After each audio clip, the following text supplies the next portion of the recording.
জন্ম নিবন্ধনের তথ্য অনুযায়ী বাবার চেয়ে ছেলের বয়স মাত্র ৩ বছর কম এমন জালিয়াতি করে গ্রাম পুলিশের চাকরি নিয়েছে।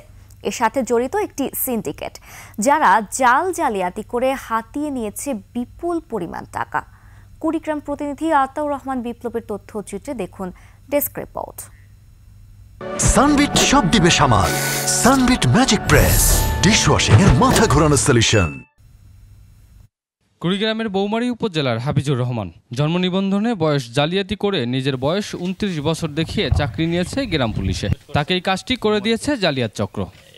মানে চাকরিতে জয়েন করলাম, ইয়া করছি তো অনেকদিন হয়। আবেদন থেকে অনেকদিন হয়, এগুলো হইতে সময় লাগছে না।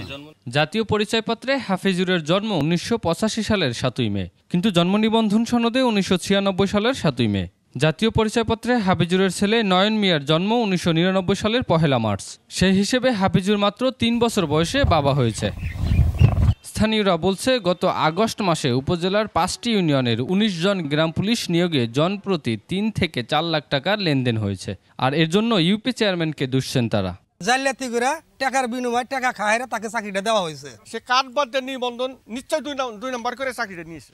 কিভাবে সে চাকরি নিল সেটা আমি বলতে পারবো না, সেটা চেয়ারম্যান মহোদয় ভালো জানে। যাদবতর ইউনিয়নে একজন নিয়োগ দেওয়া হয়েছে, যেখানে পিতা এবং পুত্রের বয়সের ব্যবধান মাত্র ৩ বছর। তবে অভিযোগ অস্বীকার করছেন ইউপি চেয়ারম্যান সর্বেশ আলী। স্কুলের তার সার্টিফিকেট আছে, সার্টিফিকেট অনুযায়ী তো তার জন্ম আমাদের আর এমনি লেনদেনের বিষয়টা না না না। নিয়োগের এমন জালিয়াতির বিচার চান স্থানীয়রা। সুমন সিদ্দিকী বাবু, ডেস্ক রিপোর্ট, ২১ টেলিভিশন।